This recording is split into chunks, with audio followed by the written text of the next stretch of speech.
You know, in all the excitement, I forgot what this was all about. That higher education is an extortion racket? I wouldn't have chased you over that. That earning a degree is not an accomplishment, that having one proves nothing about you, and the whole system is a joke. You robbed someone, right? 50% of all jobs currently require post-secondary education. By 2031, we estimate that 72% of jobs will require post-secondary education or training. Of all jobs, regardless of salary? Oddly, we couldn't find the data broken out that way. Thankfully, we're good at screwing around on the internet. Go to Indeed, enter a humdrum American city, set the pay at $22.50 an hour, $45,000 a year. Voila, 8,446 job openings. Now set education to high school degree.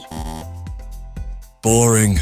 Everyone knows that college is a pathway to higher pay. Nearly 2/3 of American workers do not have a 4-year college degree. Screening by college degree hits minorities particularly hard, eliminating 76% of Black adults and 83% of Latino adults. So, 10 college grads for every 20 non-college grads. 50% of available jobs require no degree, 50% do. But that's not true. The jobs are divvied, half requiring a degree, half not.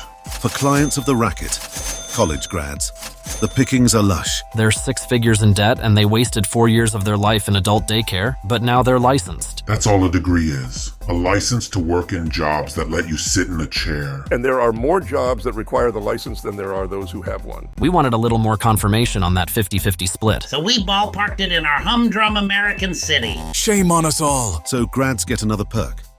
Choice. So, what do you say? I want to work remotely so I can get paid to walk my dog and do my laundry. But of course. What would you say is your greatest skill? Work-life balance. That's music to my ears. And lunch. So all the grads in the market find jobs. There's even some left over. Hey, can I have one of those? No. Why? They're reserved for people who were in good circumstances when they were 18 years old. But you guys just push papers around. Get back to your side.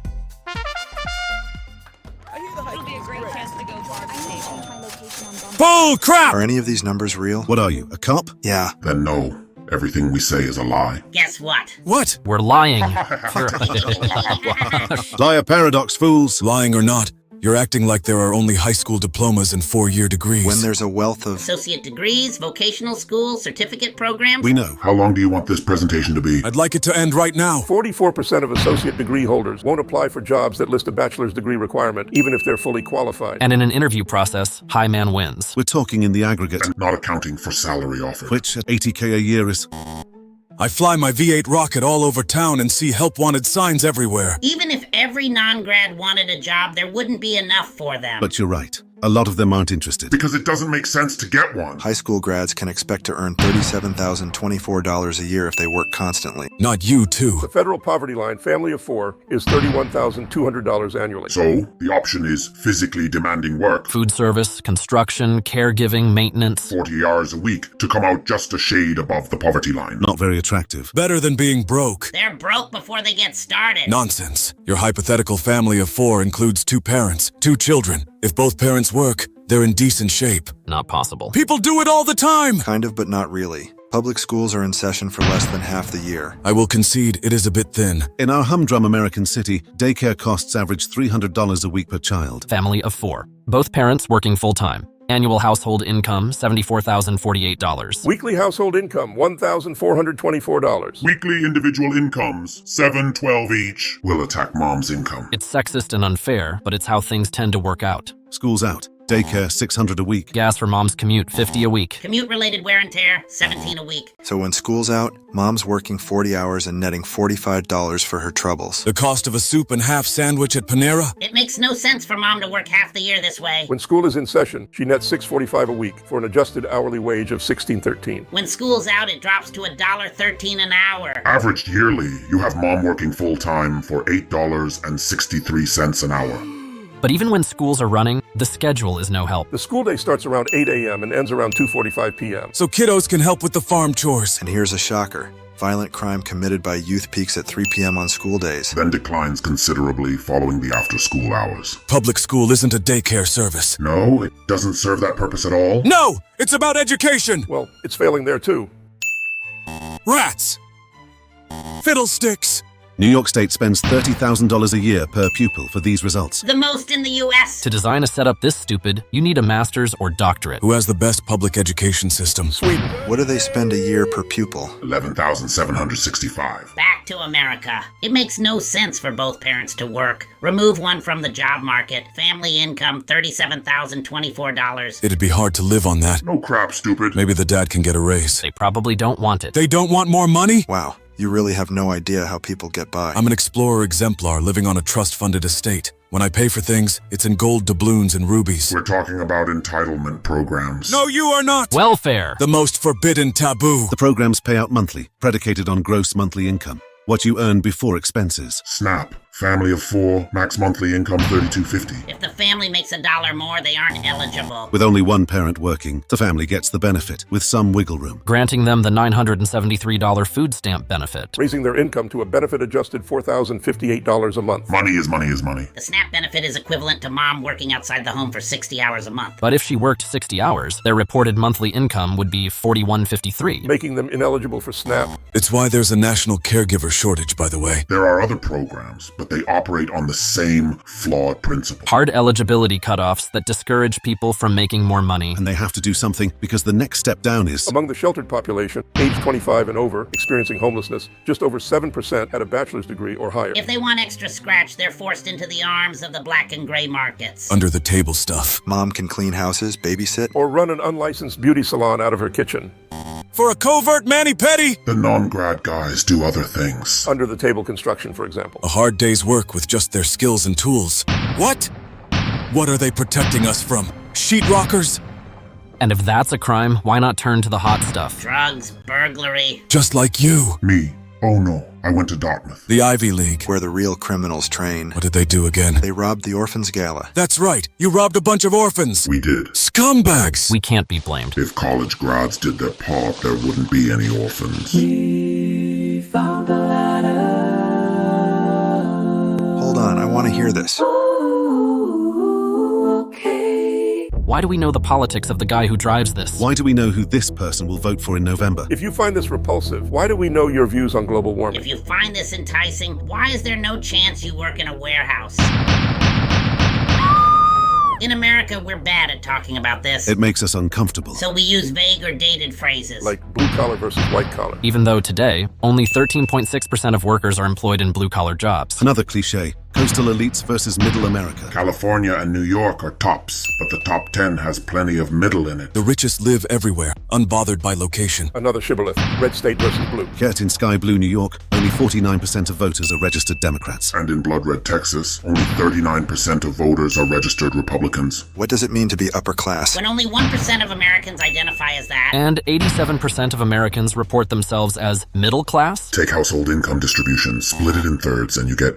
The fact that a few billionaires exist blinds us to the realities we actually live with. No one knows what they are. People kind of know, eh? Because class is about more than money. It's a collision. Money defining means defining methods. Methods evolving culture. Upper class people go broke all the time. Lose their job. Get screwed in a business deal. When that happens, they don't trade in their Mercedes for a used F-150 and start listening to Jason Aldean. Working class people get wealthy all the time. Almost always by building their own business. When that happens, they don't switch to MSNBC and start shopping at Whole Foods. In short, your social class is what your mother's was. Social class passes down along the maternal line. Nick will further illustrate this concept in a future installment of the Midnight Thunder Show. I see a light socket and I just have to stick my tongue in it. Until then, let's just stick with income thresholds. What's setting them? What's defining them? What primary distinction defines class in America? Not in 1950. Not in 1990. Today, in 2024. College degree holders versus everyone else.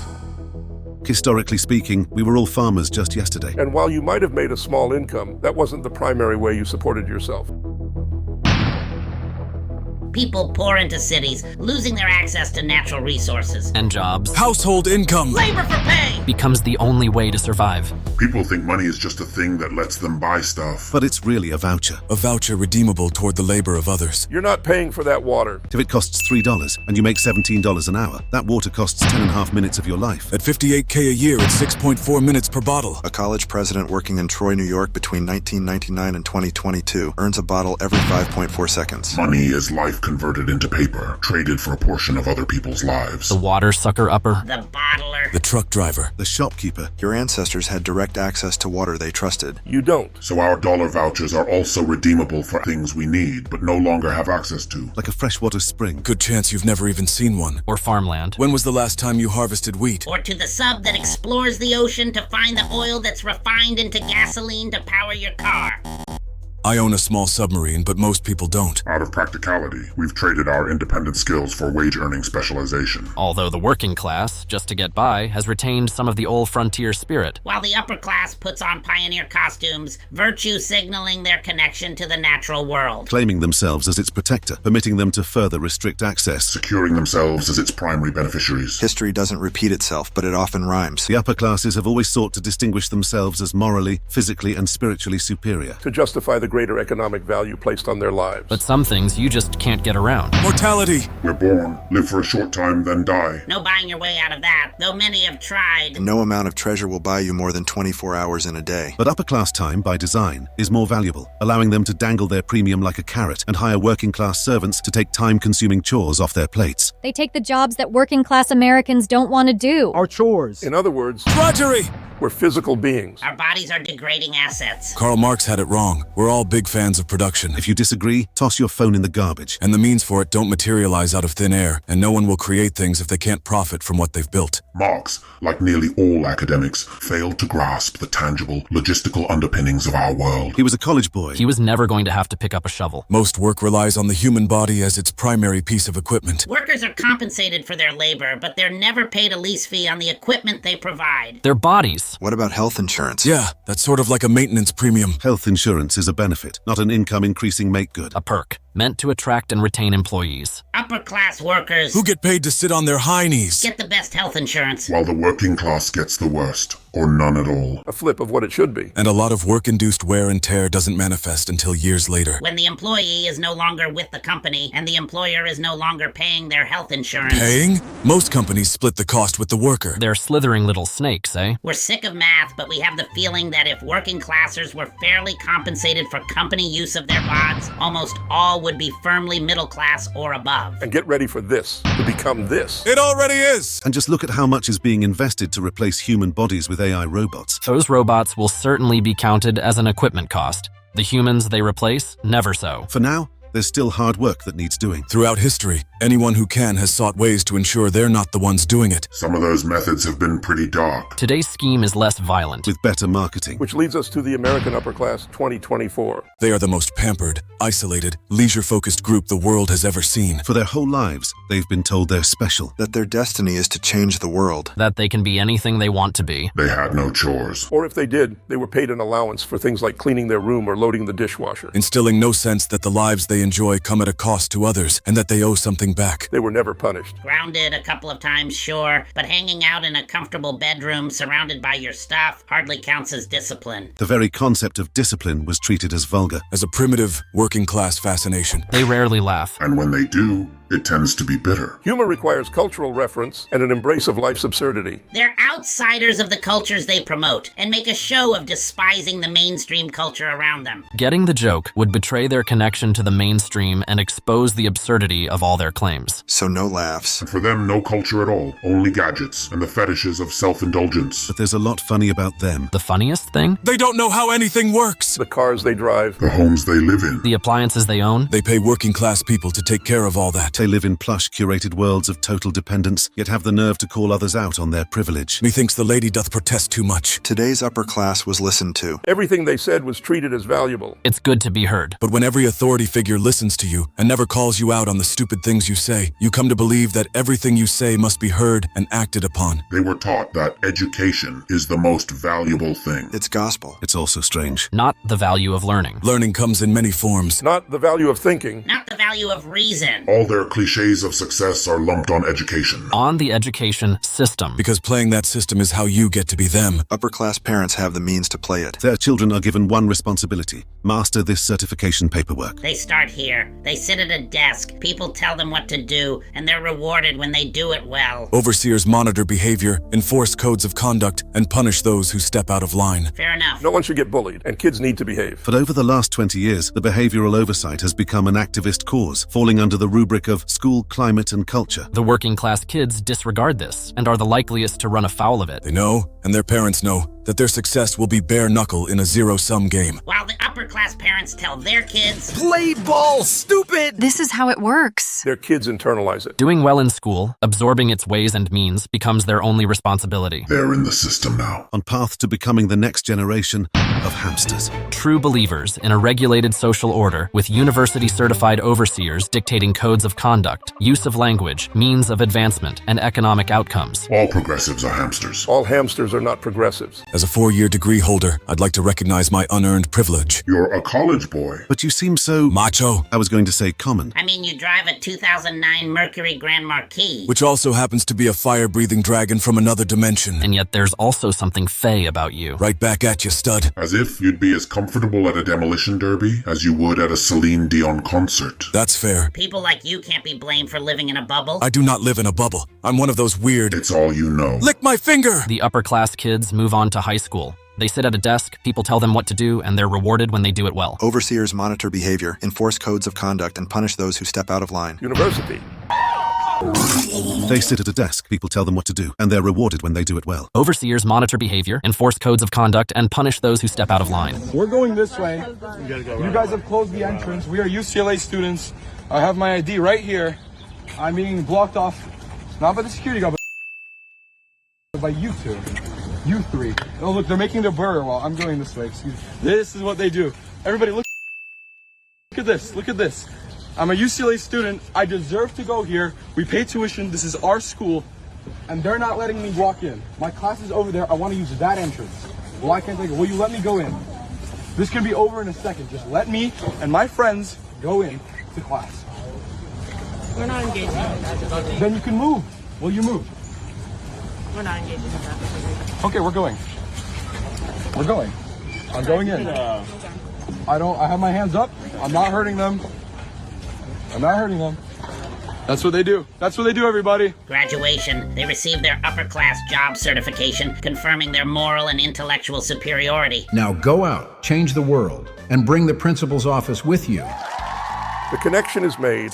They sit at a desk, people tell them what to do, and they're rewarded when they do it well. Overseers monitor behavior, enforce codes of conduct, and punish those who step out of line. There's an exciting, unquantified educational experiment going on right now. University students, especially ones at the top schools, are using AI to write papers and complete coursework. Meaning, these cheaters aren't absorbing the essential, rigorous course material that justifies the 6-figure price tag. Some of the cheaters will get caught. Of those that don't, you think any of them will end up working at McDonald's? Or even more cynically, Do you think the uncaught cheaters will do better in life than their non-cheating peers? Better because they realized earlier. It's all bullshit. Cheater or not, once they graduate, they hit a snag. All those people through all those years. The ones who listened. Who said they were special. the ones who believed in them. They were all getting paid! Now no one is listening. No one cares what they think or feel. Everyone's busy with real life. What we really need are more public transit options powered by renewable energy and a reduction in urban sprawl. This is Target, sir. The realities of the job market, long hidden from them, are now made plain. The young hamsters were promised choice positions at impressive organizations. But there's more of them now than there ever has been. And in our humdrum American city, there's only one job for a changemaker. Too bad.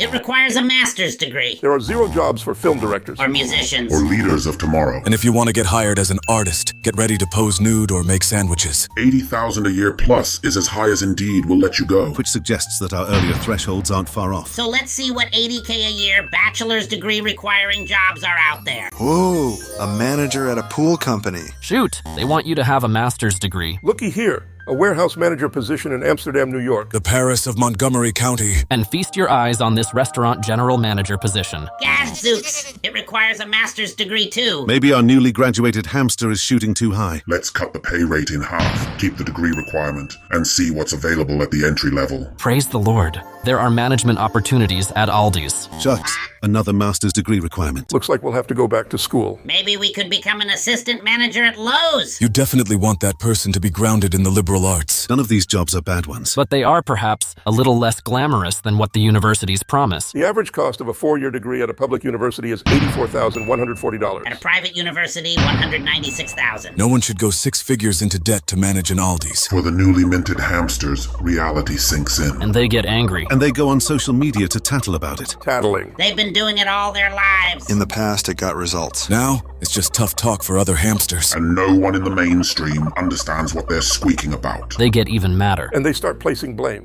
Hey, you! It's all your fault. What did I do? Everything. Meanwhile, there's a lucrative job segment where non-degree holders outnumber the hamsters. Entrepreneurs! 56% of independent business owners don't have a 4-year degree. 20% have only a high school diploma or GED. Yet they generate 44% of U.S. economic activity. And the hamsters hate their guts. There's no boss telling them what to do. Or HR department telling them how to behave. Or how to dress. Or how to structure their days. Or what words they're allowed to use. Or how words are defined. They can just work harder than us and longer than us and take fewer days off and make more money. Cheaters! Which is why hamster-controlled California recently passed a bill that forces companies to count more independent contractors as regular employees. To protect contractors from misclassification. Because misclassification keeps every contractor up at night. They think they care about Uber drivers. But their subconscious is showing. Rather than letting grown adults say, "This sucks. I quit." The hamsters seek to absorb them into their wheel of control. Where degree-holding overseers monitor behavior, enforce codes of conduct, and punish those who step out of line. A world where the principal's office hovers above us all for as long as we draw breath. A world in which they're the principal.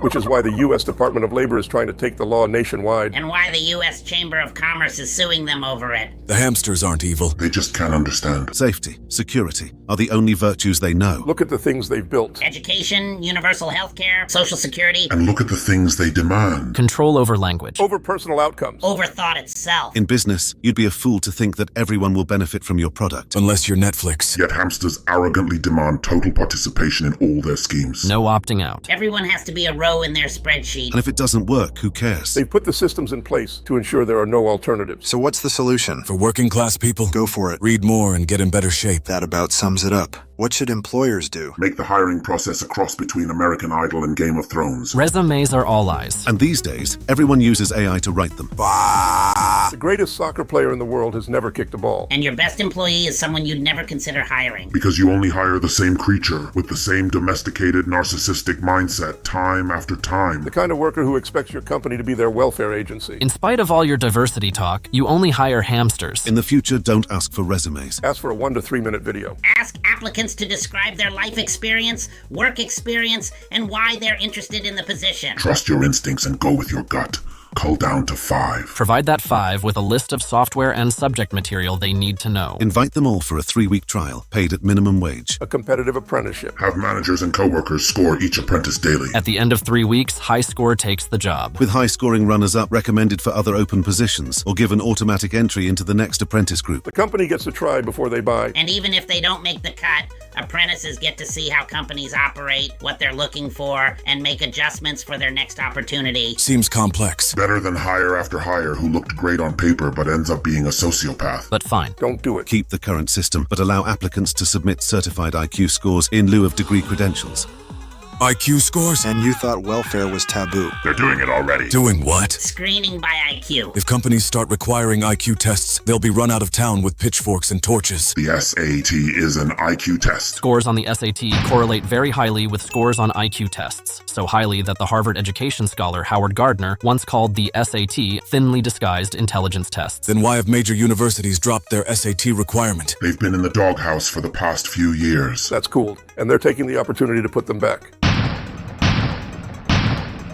Companies keep their hands clean by forcing employees to take IQ tests 5 years before they're hired. They launder those IQ tests through the higher ed system, which is able to conceal them behind saintly EDU language. There is one thing that a college degree is capable of confirming. That the person who holds it was capable of getting into college. So let people skip that wasted and costly 4 years and present you with the only thing you truly care about. Certified proof of how smart they are. I like your first idea better. So would the world. Go with that one. What should the upper class people do? The hamsters? I'll let you call them that. They're all so unhappy. So resentful. So lonely. Their lives are unchallenging. They seek answers from witch doctors and gurus, but time after time, it's just another charlatan trying to crawl into their wallet. He doesn't need her. She doesn't need him. No one in their world needs anyone. Their problems are so small, so cliche, that they have to pay people to listen to them. They beg for something to point to, for some reason why they feel so empty. They try to find things in their now that would justify their despair, but nothing holds. People are starving all over the world. Refugees die by the day. The homeless population swells around them. They're well aware of these things. But their model of the world, which never included religious observance, civic organizations, or tribal duties, does not involve them having to endure hardship, physical unpleasantness, or sacrifice. When boots on the ground are needed, it's never their boots. That they could be the boots and should be is an alien concept. They're the ones who sit in chairs. Charity is just another service to them. Take my money and fix this thing that bothers me. But throwing cash at problems never works, so they manufacture excuses for their impotence. Excuses in their now are hard to come by, so they reach back into the past, recasting their childhoods as a series of neglects. No one will fact-check them. No one was keeping records. Their hallucinated memoir makes villains of loved ones, makes monsters of small indignities and predictable human frailties. They expand this thought model to include everyone. There's no use looking at facts as they are today. There's only the cruel, brutal past and the harm it has caused. Don't look to the present, they contend. That's just a result, and we can't do anything about it. If a working-class person held such beliefs that the past is what's changeable, not the present, their lives would collapse. But upper-class people, like the institutions they dominate, are system-funded, and they can just go on and on, operating on whatever faulty premise is a la mode. The mismatch between their expectations and their reality leads to depression. They turn to drugs. Because insurance is their sugar daddy, their drugs are legal and medically prescribed. It's a brave new world. Of course, just like the old drugs, they don't make your problems go away. And you build up a tolerance and they stop working. But for a couple of weeks, how sweet it is. Many will find our arguments controversial. They'll shout,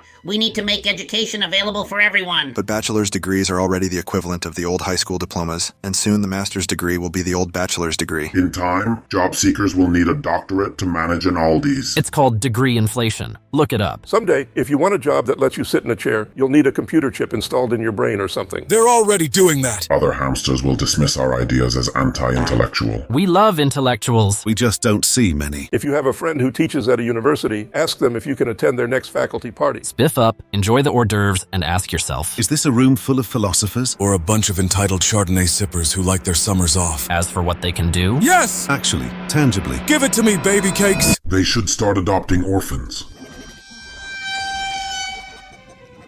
They've got the space. They've got the money. What's stopping them? They claim to care about people. But I guess that only counts for people they'll never know. Meanwhile, miles away from them, maybe right down the street, there's a child who needs a home. Needs a family. It will involve some heavy lifting. Twitter muscles won't cut it. But that's what this is all about. Experiencing something they never have. Authentic sacrifice. Genuine inconvenience. For the first time in their lives, they will cease to be the most important person in theirs. So, the next time you hear an entitled hamster preaching about society, hit them with this one. You seem very concerned about the state of humanity.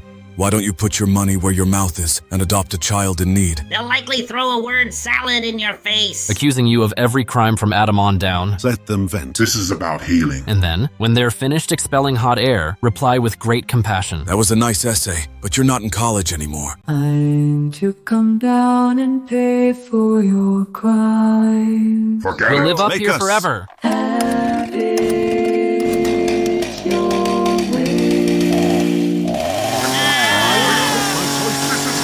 Am I free to go? I'll walk you out.